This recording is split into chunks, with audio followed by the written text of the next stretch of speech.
The Exterior Lighting Test Module, ELTM for short, is an optional add-on for our Advanced Systems Analysis program, ASAP. ELTM allows you to test compliance of lighting standards for ECE, or the Economic Commission for Europe, the FMVSS, the Federal Motor Vehicle Safety Standards, and the SAE, the Society of Automotive Engineering Lighting Standards. ELTM's workflow involves first designing an automotive headlamp, tail lamp, or side indicator, and then importing that geometry and source into ASAP, from which you would launch the ELTM module. The ELTM module will then allow you to look at whether your system will pass or fail the various lighting standards that I previously discussed. Let's take a look at a simple example. Let's now open a file, Design in Reflector CAD. Keep in mind that ELTM can be used to analyze virtually any design that can be imported into ASAP. We click on the ELTM button, and we'll open up a file, a predefined file, which has some of our fog lamp information in it. The Exterior Lighting Test Module screen is composed of several areas.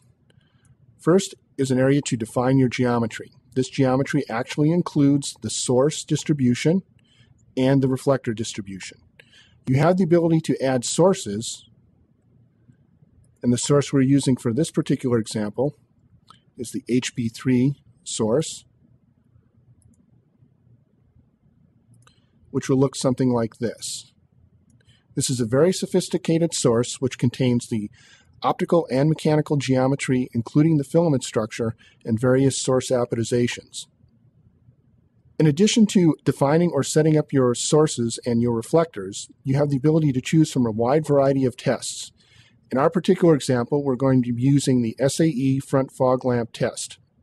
But you also have the choice of various Federal Motor Vehicle Safety Standard tests, as well as European tests. The options window allows you to trace rays, and it also allows you to determine how you are analyzing the luminous intensity output from your simulation. In addition, you have the ability to set the actual plot window. When ELTM is doing its actual calculations, you will see the luminous intensity pattern displayed in this area, and in the lower portion of the screen, you will see the test point values and whether you have passed or failed. Once you have set up your system and your source, and you've told ELTM that you want to do the ray trace and the various analysis, you simply hit the Apply button, and ELTM and ASAP begin the simulation and calculation. We've created a source with approximately 1 million rays, and now what we're looking at is the actual reflector geometry and the source geometry. As you can see, it is a very complicated source with all the mechanical and optical properties assigned to that source.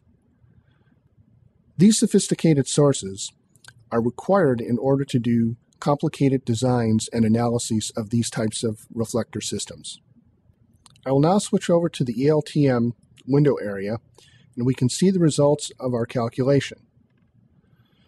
Indicated in the window is the basic luminous intensity pattern. You can drop and drag the cursor to look at various slices through the field of that luminous intensity pattern. In the test point area, you can actually click on the test points, and you can see those test points highlighted and whether you passed or failed.